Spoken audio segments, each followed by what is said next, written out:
Hello students, welcome to definite success Pathshala. इस पाठशाला में आपके लिए उत्तम क्वालिटी का कंटेंट और टीचर्स का बेहतरीन एक्सप्लेनेशन रहता है, तो उसके साथ जुड़िए और अच्छे से अच्छे अपने एग्जाम्स की तैयारी करिए। मैं आपकी हिंदी एजुकेटर रूपाली वर्मा आज लेकर आई हूँ क्लास 12th हिंदी कोर की हमारी पूरक पुस्तिका है वितान भाग 2। उसका प्रथम अध्याय है सिल्वर वेडिंग। तो उसी का आज हम जो पैटर्न लेकर आए हैं वो है मोस्ट इंपॉर्टेंट क्वेश्चन। तो अभी तक हमने one shot NCERT solution multiple choice question ये कंप्लीट कर लिए हैं। आज जो हम कर रहे हैं वो है मोस्ट इंपॉर्टेंट क्वेश्चन। ये मोस्ट इंपॉर्टेंट क्वेश्चंस आपको बहुत हद तक इस चैप्टर से संबंधित सारी चीज़ों को समझाने में मदद करेगा और आंसर्स को फ्रेम करने में भी मदद करेगा कि क्वेश्चन किसी भी तरीके से पूछे जाएं उन्हें हम किस तरीके से फ्रेम कर सकते हैं। चलिए शुरू करें। पहला क्वेश्चन है, नया छोकरा चड्ढा किस प्रकार की धृष्टता करता है। अब जो दफ्तर में यशोधर बाबू के जो लड़का नहीं था चड्ढा, वो उनके साथ थोड़ा मजाक करता है, पार्टी के लिए पैसे मांगता है, ये सारी चीजें थी ना, तो वही आपको यहाँ पर एक्सप्लेन करके लिखना है। देखिए, चड्ढा असिस्टेंट ग्रेड में आया हुआ था। चूंकि वह नौजवान था इसलिए वह पंत बाबू के साथ धृष्टता किया करता था। नया था, उम्र में कम था, तो उसे कहते ना, जो नए उम्र के लोग होते हैं शायद उन्हें इस चीज़ का अंदाज़ा नहीं होता कि सामने वाला व्यक्ति कितना एक्सपीरियंस है या क्या है, इस वजह से थोड़ी बहुत बातें हो जाया करती हैं। उसकी उम्र का लिहाज भी वह नहीं करता था। उनकी घड़ी को भी वह चूहेदानी कहता था। घड़ी को क्या कहता था? चूहेदानी। कभी उसकी कलाई पकड़ लेता। उसे इस बात का जरा भी ख्याल नहीं होता था कि पंत बुजुर्ग व्यक्ति है। वह तो अपनी जवानी के जोश में जो कुछ करता उसे अच्छा लगता। धीरे धीरे यशोधर पंत ने इन बातों की ओर ध्यान देना छोड़ दिया। वे किसी तरह का विरोध नहीं किया करते थे। तो वो जैसे जैसे काम करते थे, कहते ना, हम लोग से बुजुर्ग व्यक्ति है, हम लोग की एज कम है, लेकिन बुजुर्ग के साथ हमारे भी है, बात करने का तरीका अलग होगा, अपने फ्रेंड्स के साथ अलग होगा। तो वो चीज़ों का जो एक होता है ना सलीका, वो जो है चड्ढा को नहीं था। इस वजह से वो यशोधर जी के साथ इस तरीके से बिहेव किया करता था। दूसरा प्रश्न है, किशन दा का बुढ़ापा सुखी क्यों नहीं रहा। किस कारण से बुढ़ापा, भाई कहते हैं ना, बुढ़ापे में हमारे नज़दीकी अगर कोई होते हैं तो हमारे लिए आसान होता है। उन्होंने शादी करी ही नहीं, तो अब जब तक आप थे, आपने काम किया, लोगों की हेल्प करी, लोग आपके साथ रहे। अब बुढ़ापे में आपकी नौकरी नहीं रही तो आपका घर नहीं रहा, आपने अपनी यंग एज में अपने दूसरे बुढ़ापे के रिटायरमेंट के बाद घर के लिए कुछ सोचा नहीं। तो कई ऐसी गलतियां किशनदास जी ने करी जिसकी वजह से उनके बुढ़ापे में उनको बहुत परेशानी हुई। बात जाती है किशनदा के बुढ़ापा सुखी नहीं रहा। उनके तमाम साथियों ने हौज खास, ग्रीन पार्क, कैलाश कहीं ना कहीं ज़मीन ली, मकान बनवाया, लेकिन उन्होंने कभी इस ओर ध्यान ही नहीं दिया। रिटायर होने के 6 महीने बाद जब उन्हें क्वार्टर खाली करना पड़ा, तब उनके द्वारा उपकृत लोगों में से एक ने भी उन्हें अपने यहाँ रखने की पेशकश नहीं की। उपकृत मतलब जिन्होंने उनके ऊपर कृपा करी, किशनदा ने जिनकी हेल्प करी थी, उनमें से किसी ने भी उन्हें अपने यहाँ रखने की पेशकश नहीं करी कि हाँ आप आइए, हमारे यहाँ रहिए। अब नहीं है तो स्वयं यशोधर बाबू उनके सामने ऐसा कोई प्रस्ताव नहीं रख पाए, क्योंकि उस समय तक उनकी शादी हो चुकी थी और उनके 2 कमरों के क्वार्टर में 3 परिवार रहा करते थे। किशनदा कुछ साल राजेंद्र नगर में किराए के क्वार्टर लेकर रहे और फिर अपने गांव लौट गए, जहां साल भर बाद उनकी मृत्यु हो गई। विचित्र बात यह है कि उन्हें कोई भी बीमारी नहीं हुई, बस रिटायर होने के बाद मुरझाते सूखते ही चले गए। अकेलेपन ने उनके अंदर की जीवन शक्ति को समाप्त कर दिया। अब भाई कोई साथ नहीं है, सब अपने अपने बिजी में रहते, सबकी लाइफ में अपनी अपनी चीजें रहती हैं। उनके साथ उनका अकेलापन था, इस वजह से अकेलापन भी व्यक्ति कब तक सहेगा, उसे तो कोई ना कोई चाहिए ना बात करने। तो इसी कारण से उस अकेलेपन में 1 साल के अंदर ही गाँव में जाने के बाद उनकी मृत्यु हो गई।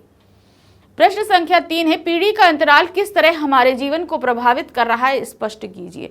अब यहाँ पर सबके अपने अपने एक्सपीरियंस हैं, तो उनको आप यहाँ पर शेयर कर सकते हैं। देखिए क्या है, पीढ़ी का अंतराल आने से विचार नहीं मिलते। क्या होता है जब हमसे हमारे, अब ये पीढ़ी का अंतराल होता क्या है, आपके घर में कितनी पीढ़ियाँ रही, जैसे मान लीजिए आपके दादा दादी हैं, मम्मी पापा हैं और आप हैं, तो आप कितने हुए? 3 पीढ़ी के लोग हुए।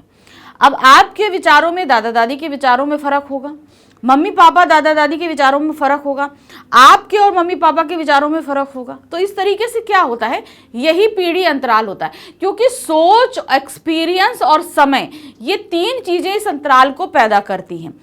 दादा दादी के समय जो समय था वो अलग था, मम्मी पापा का अलग था, आपका अलग है। फिर अब समय के कारण ही आप तीनों की सोच अलग अलग है, ठीक है, परिस्थितियां अलग हैं, तो इस वजह से ये पीढ़ी अंतराल पैदा होता है।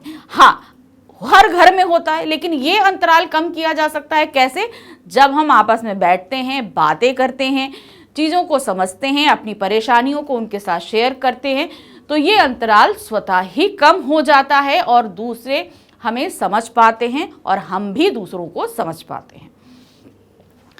युवा लोग पुराने विचारों को ढकोसला मात्र परंपरा और दकियानूसी मानते हैं।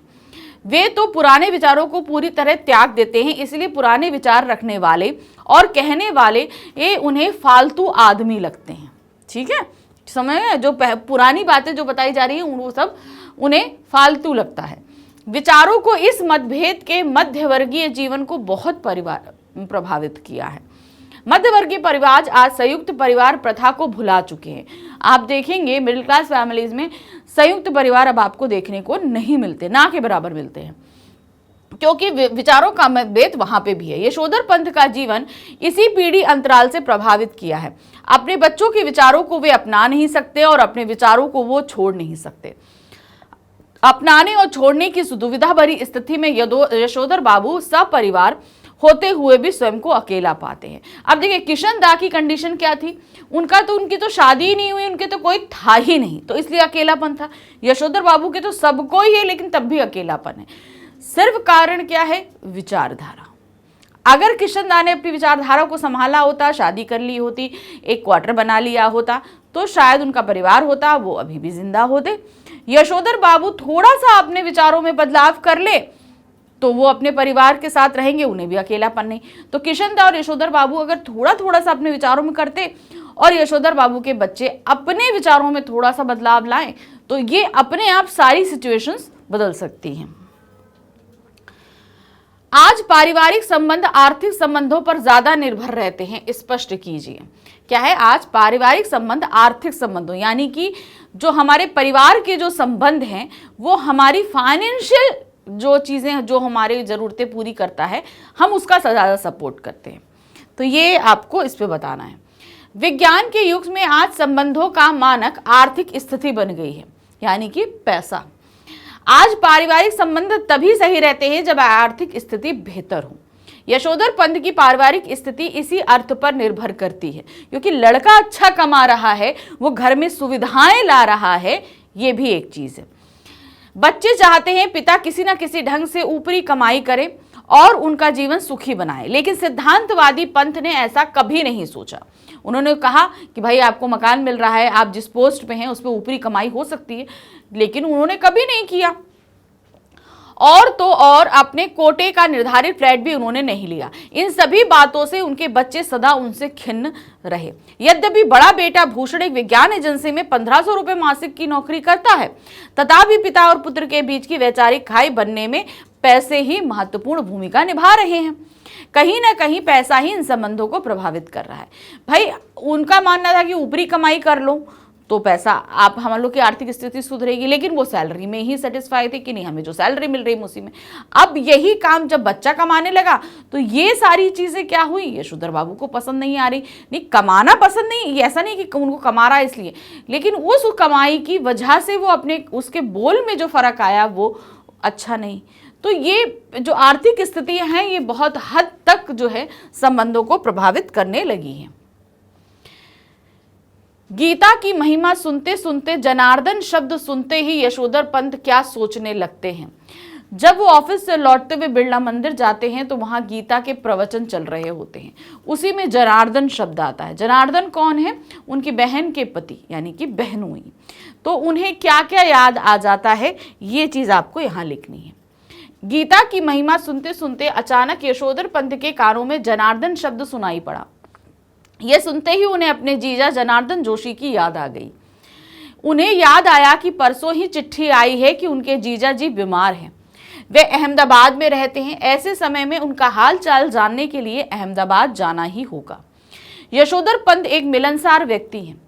हर किसी के सुख दुख में वे जाते हैं। वे चाहते हैं कि उनके बच्चे भी पारिवारिकता के प्रति उत्साही बने, यानी कि जो हमारे संबंध हैं उन्हें हम संभाल कर रखें।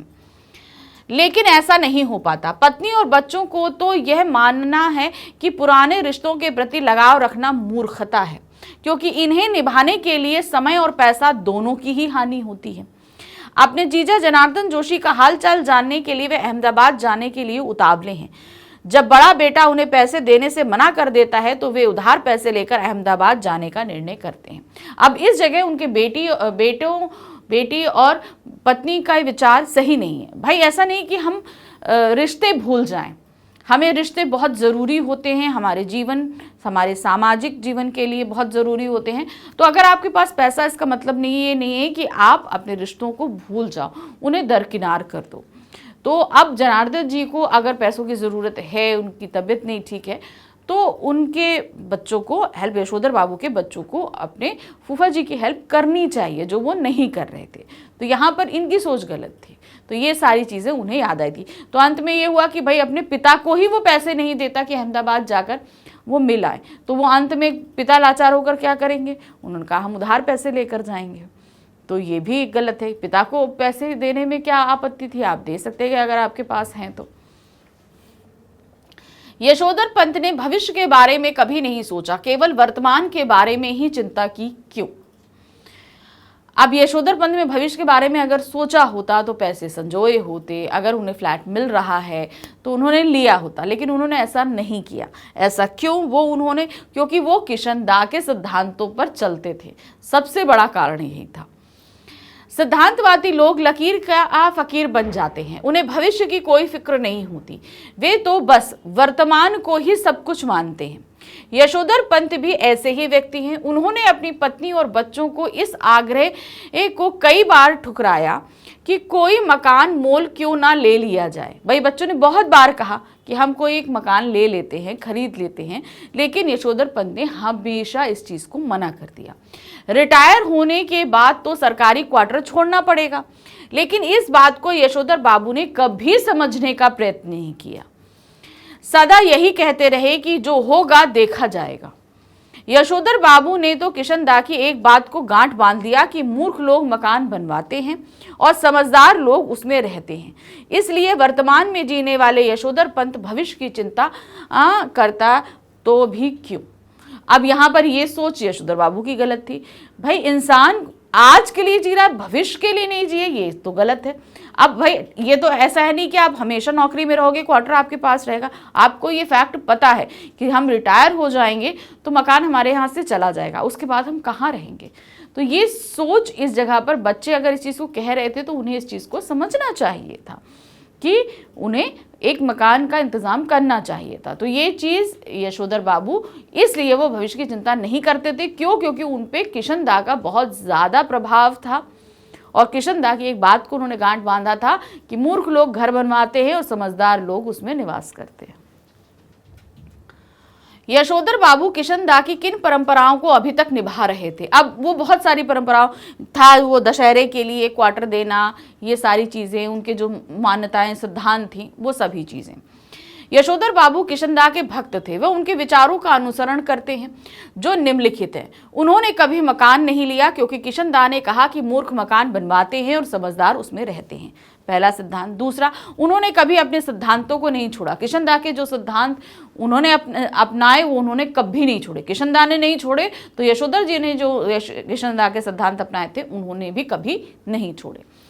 उन्हें हर नई चीज़ में कमी नजर आती थी। किशन दा को जैसी चीज़ें थी ना वैसे उनको भी था ये चीज़। वे किशन दा की उस बात को मानते कि जवानी में व्यक्ति गलतियां करता है परंतु बाद में समझदार हो जाता है। वे जनेऊ पुन्नु के दिन सब कुमाइयों को जनेऊ बदलने के लिए अपने घर बुलाते, होली गवाते थे तथा रामलीला की तालीम के लिए क्वार्टर का एक कमरा देते थे। तो ये सारी चीज़ें किशन दा करते थे। तो वो भी जनेऊ पुन्नु होता ना, जनेऊ बदलने का एक त्यौहार होता है, उसको जनेऊ पुन्नु कहते हैं। तो उस दौरान जो है वो सभी कुमाइयों को अपने घर बुलाते, होली में भी और फिर जो है वो रामलीला के समय अपना एक क्वार्टर का एक कमरा दे दिया करते थे रामलीला के लिए। यशोधर बाबू की घर के लोगों से किस किस बात पर नहीं बनती थी? कई बातें थी, हमने पूरे पार्ट में बनी है, देखा है कि कई बातें ऐसी हैं जिन पर उन लोगों के बीच मतभेद रहा करता था। पिछले कई वर्षों से यशोधर बाबू का अपनी पत्नी और बच्चों से हर छोटी बड़ी बात में मतभेद होने लगा। इसी वजह से वह घर जल्दी लौटना पसंद करते थे, पसंद नहीं करते थे। जब तक बच्चे छोटे थे तब तक वह उनकी पढ़ाई लिखाई में मदद करते थे। अब बड़ा लड़का एक प्रमुख विज्ञापन संस्था में नौकरी पा गया है। यद्यपि समहाउ इम्प्रॉपर यशोधर बाबू को अपने साधारण पुत्र को असाधारण वेतन देने वाली यह नौकरी कुछ समझ में नहीं आती थी। तो लगभग हर बात में उनका मतभेद रहता था, इसीलिए वो अब जल्दी घर आने का पसंद नहीं करते थे। अब नौकरी, एक तो सबसे बड़ी बात नौकरी को लेकर हुआ, भूषण को इतना जो वेतन मिलता था उस बात को लेकर भी उन्हें नहीं ज़्यादा अच्छा लगता था।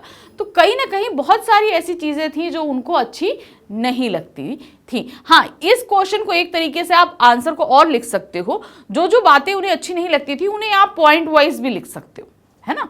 एक काम ऐसे कर सकते हो, जैसे मान लीजिए अगर ये दीर्घ उत्तरीय क्वेश्चन में आए तो आप उस तरीके से इसको मेंशन कर सकते हो।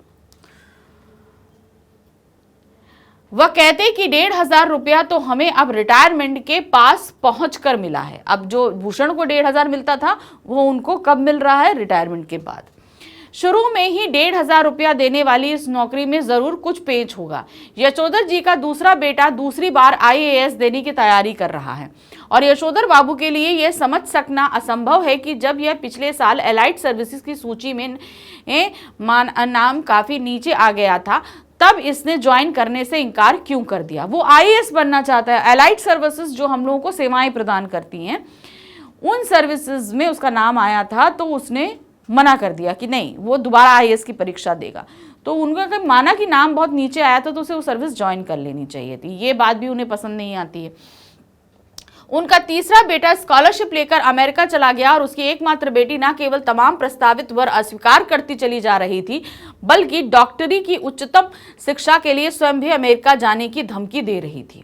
ये बात भी उन्हें बिल्कुल पसंद नहीं थी। यशोधर बाबू जहां बच्चों की इस तरक्की से खुश होते हैं वहां समहाउ यह भी अनुभव करते हैं कि वह खुशहाली भी कैसी जो अपनों को परायापन पैदा करे। अपने बच्चों द्वारा गरीब रिश्तेदारों की उपेक्षा भी उन्हें समहाउ ठेस पहुंचाती है।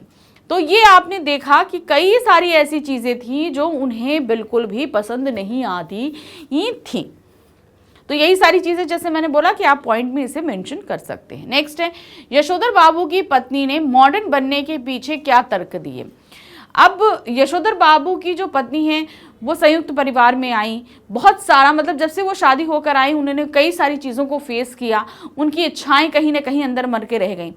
अब जब उन्होंने बच्चों के साथ अपनी उन इच्छाओं को पूर्ण करने के लिए कदम बढ़ाया, मॉडर्निटी के ऊपर के तरफ आगे बढ़ी, तो यशोधर बाबू उन्हें बहुत ज़्यादा व्यंग करते थे, तंज करते थे। तो उस पर उन्होंने जो तर्क दिया वो क्या था। यशोधर बाबू की पत्नी अपने मूल संस्कारों से किसी भी तरह आधुनिक नहीं है। मूल संस्कार मतलब वो जिस जनरेशन से वहां पर आधुनिकता उनके साथ कभी रही नहीं, परंतु बच्चों की तरफदारी करने की मात्र सुलभ मजबूरी ने उन्हें भी मॉडर्न बना दिया है। जिस समय उनकी शादी हुई थी यशोधर बाबू के साथ गांव से आए ताऊ जी और उनके 2 विवाहित बेटे भी रहा करते थे। मतलब जब शादी हुई थी तब की बात हो रही है।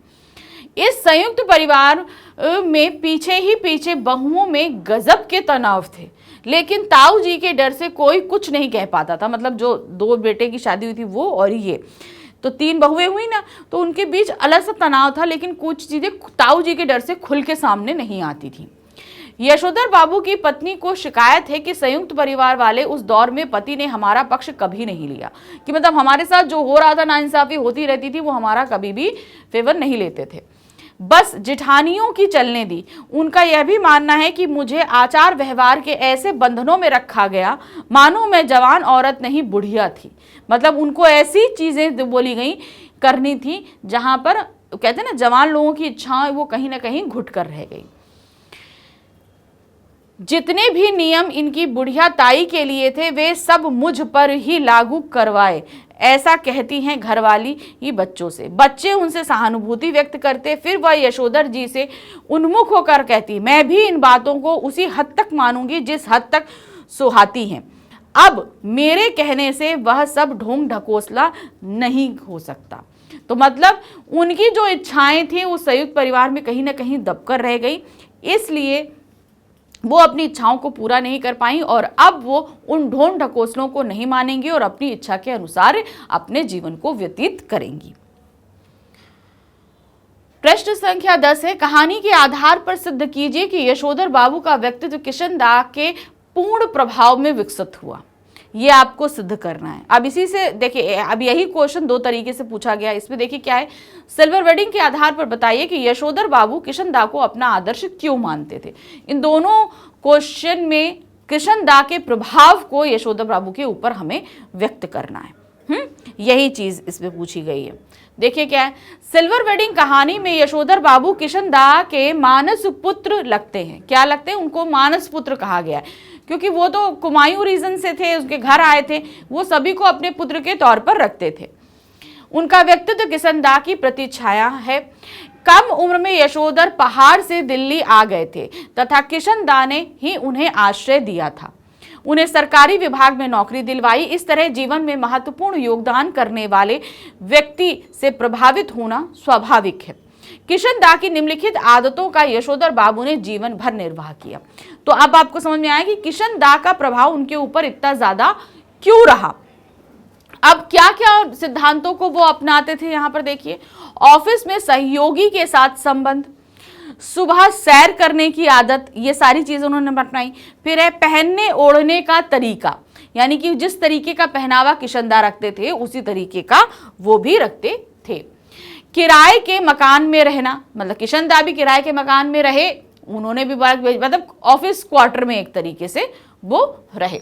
फिर है आदर्श बातें करना, किसी बात को कहकर मुस्कराना, सेवानिवृत्ति के बाद गांव जाने की बात कहना, यानी कि जब रिटायर हो जाएंगे तो हम गांव चले जाएंगे, ये सारी चीज।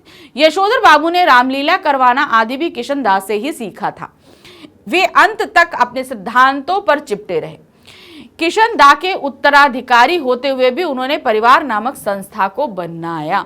तो इस तरीके से किशन दाह जो सारी चीजें करते आए वही चीज उन्होंने अपने ऊपर लागू करी, वही सारी चीजें।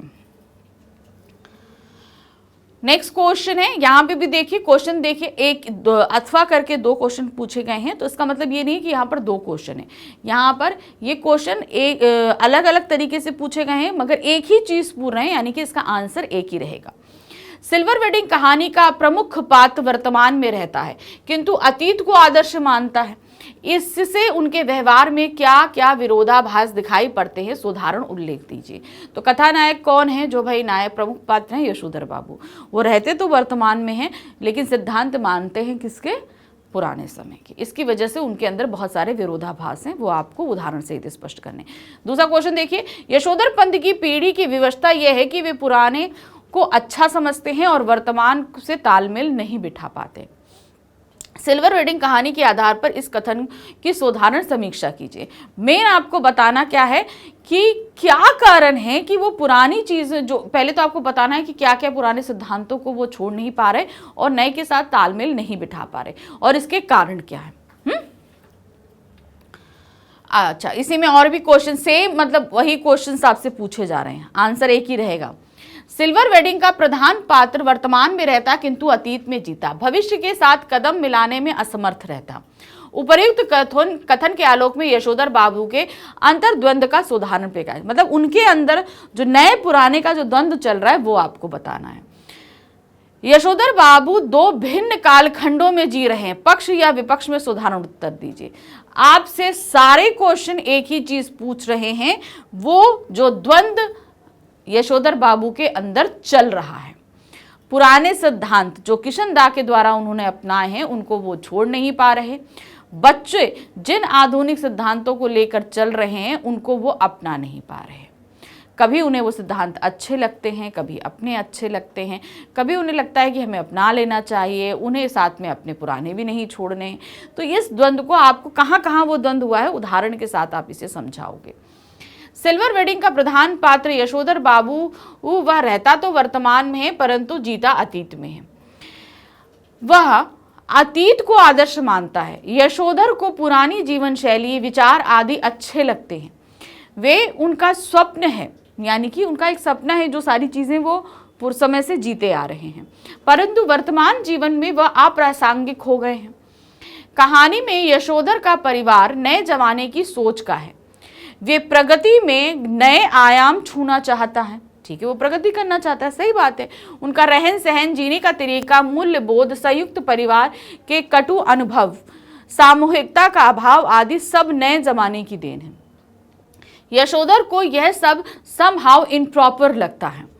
उन्हें हर नई चीज में कमी नजर आती है। मतलब उनके सामने अगर कोई चीज आपके सामने रख दी तो नहीं, ये ऐसे नहीं, ऐसे हो सकता था। भाई जो चीज है उसको उसके स्वरूप में एक्सेप्ट करने के बजाय वो उसमें कमियां ढूंढ के निकालते थे। वे नए जमाने के साथ तालमेल नहीं बना पा रहे थे। वह अधिकांश बदलावों से असंतुष्ट हैं। मतलब जो भी परिवर्तन हो रहे हैं, रहन सहन, खान पान, बोल चाल, उन सारी चीजों से वो तालमेल बिठाएं तो वो सेटिस्फाइड नहीं है उन सारी चीजों से। वे बच्चों की तरक्की पर खुलकर प्रक्रिया नहीं दे पाते। यहां तक कि उन्हें भूषण के अच्छे वेतन में गलती नजर आती है कि मतलब इतने साल मुझे नौकरी करने के बाद रिटायरमेंट के समय 1,500 रुपये मिलना शुरू हुआ है और यहाँ तो उसने अभी नौकरी शुरू करी और उसे अभी से 1,500 मिलता है। तो ये उन्हें कहीं ना कहीं थोड़ा सा अच्छा नहीं लगता है। दरअसल यशोधर बाबू अपने समय से आगे निकल नहीं पाए हैं। उन्हें लगता है कि उनके जमाने की सभी बातें आज भी वैसी ही होनी चाहिए। यह संभव नहीं है। इस तरह के रूढ़िवादी व्यक्ति समाज के हाशिए पर चले जाते हैं। बात सही है।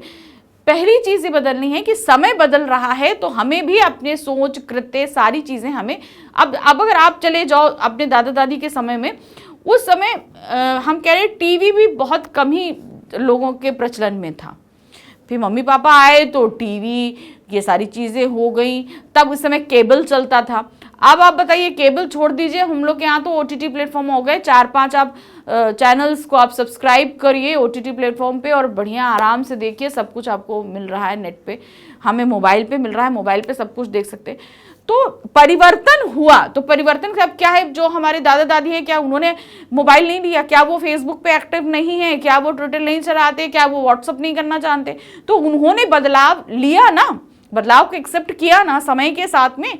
जिनके ज़माने में रेडियो हुआ करता था, आज वो मोबाइल चला लेते हैं ना। तो यही बदलाव है। समय के साथ नई चीज़ें आ रही हैं तो हमें बदलाव करना चाहिए। लेकिन यशोधर बाबू जैसे लोग क्या हैं, उन बदलावों को एक्सेप्ट नहीं कर पा रहे हैं, इसलिए वो हर चीज़ में कमी, हर चीज़ में बुराई वो देखते हैं। सिल्वर वेडिंग कहानी में आधुनिक पारिवारिक मूल्यों के विघटन का यथार्थ चित्रण है। उदाहरण देते हुए इस कथन का विवेचन कीजिए। अब इसमें क्या दिया है, आधुनिक जो पारिवारिक मूल्य हैं वो कहीं ना कहीं घटते चले जा रहे हैं। ये चीज़ें सामने आई हैं। अब ये कैसे घटते चले गए, जैसे आप यहाँ पर एक छोटा सा उदाहरण है जहाँ पर वो उनके फूफा जी बीमार हैं तो पिता को पैसे देने से मना कर रहे हैं। अगर पिताजी के साथ उसके संबंध अच्छे होते तो शायद पिताजी अपनी बातें उनको ठीक से समझा पाते और वो परिवार के लोगों की मदद कर पाते। तो बहुत सारी ऐसी चीज़ें हैं जो अब विघटित होती उसमें दिखाई दे रही हैं। सिल्वर वेडिंग कहानी में आधुनिक पारिवारिक मूल्यों के विघटन का यथार्थपरक चित्रण है। मतलब यथार्थपरक का मतलब क्या है, एकदम प्रैक्टिकल चित्रण किया गया है जो आजकल के परिवारों में भी हम देखते हैं। यशोधर के परिवार में उनके बेटे, बेटी व पत्नी हैं। ये सभी आधुनिक विचारों के समर्थक हैं, यानी कि पत्नी, बेटे और बेटी आधुनिक विचारों को मानते हैं। रहन सहन, खान पान, सोच विचार सभी कुछ उनके मॉडर्निटी की तरफ में है। उन्हें यशोधर के आदर्श व मूल अप्रासंगिक नजर आते हैं क्योंकि वो बहुत पुराने। अब जैसे सिंपल सी चीज़ है कि घर में अगर पार्टी हुई तो वो एक्सेप्ट नहीं कर रहे हैं। कोई पुराने समय में पार्टीज नहीं हुआ करती थी। पहले क्या होता था, जन्मदिन हो, कुछ भी हो, गुलगुले बनाए जाते थे। बहुत मीठे हुए, घर में हलवा बन गया, गुलगुले बन गए, हो गया। लेकिन आजकल क्या है भाई, केक आता है, चाहे घर में बना लो चाहे मार्केट से ले आओ, केक कटिंग होगी। तो ये बदलाव है। जो यशोधर बाबू के एक्सेप्ट नहीं है बिल्कुल भी। उन्हें कहता है कि नहीं, हमारे यहाँ कब से जो है 25वीं सालगिरह मनाई जाने लगी, कब से सिल्वर वेडिंग होने लगी, कब से केक कटने लगा। तो ये सारी चीज़ें उन्हें पसंद नहीं आती हैं। उन्हें यशोधर बाबू के आदर्श व मूल अप्रासंगिक नजर आते हैं। बड़ा बेटा भूषण एक प्राइवेट कंपनी में अच्छा वेतन पाता है, दूसरा बेटा आईएएस की तैयारी कर रहा है, तीसरा बेटा छात्रवृत्ति लेकर अमेरिका गया, बेटी अपनी मर्जी से शादी करना चाहती है, पत्नी अपने पुराने कष्टों के लिए पति को जिम्मेदार मानती है, यही पीढ़ी मौज मस्ती में विश्वास रखती है। अब वो चाह रहे हैं कि हमारे साथ जो हो, जैसे बीबी है, उसने बहुत ऐसा फेस देखा कि जिस समय वो उसने अपने आप को घुटता, हर चीजों को पिसता देखा। अब वो खुल के जीना चाहती है। बच्चे क्या हैं, वो अच्छा कमा रहे हैं, अच्छी लाइफस्टाइल इसमें रहना चाहते हैं। तो ये सारी चीजें हैं। ये भौतिक संसाधनों को जीवन का अंतिम सत्य मानते हैं। दूसरी तरफ यशोधर बाबू रामलीला करवाने, रिश्तेदारों के मोह, सादगीपूर्ण जीवन, नीरस जीवन आदि मूल्यों में विश्वास रखते हैं। कई जगह वे संतान की प्रगति से ही ईर्ष्या करते हुए दिखाई देते हैं। जहां पर सैलरी को लेकर बात होती है, वहां ईर्ष्या करते दिखाई देते हैं। इन सब कारणों से परिवार उन्हें कोई तवज्जो नहीं देता है। इस प्रकार परिवार में तनाव होता है, पारिवारिक मूल्य विघटित होते हैं। पारिवारिक मूल्यों का मतलब आप जानते हैं ना, कि जहां पर परिवार के जो लोग हैं आपस में स्नेह, लगाव, एक दूसरे को समझने जैसी जो चीजें होती हैं, वही हमारे पारिवारिक मूल्य होते हैं। जब वो पारिवारिक मूल्य नहीं रहते हैं तब एक परिवार नहीं रह जाता, वो उसमें बिखराव हो जाता है। रहे सभी मानो एक छत के नीचे, लेकिन सोच, चाहते सभी कुछ बिखर जाता है। तो यही चीज यशोधर बाबू के घर के अंदर एक दो गुट बन चुके थे। एक गुट में सिर्फ यशोधर बाबू थे, दूसरे गुट में उनका पूरा परिवार अलग था। तो इस तरीके से हमने देखा इस विघटित परिवार को। तो यहाँ हमने ये अपने मोस्ट इंपॉर्टेंट क्वेश्चंस खत्म किए। तो ये पहले चैप्टर के हमने कई पैटर्न्स आपको क्लियर किए हैं।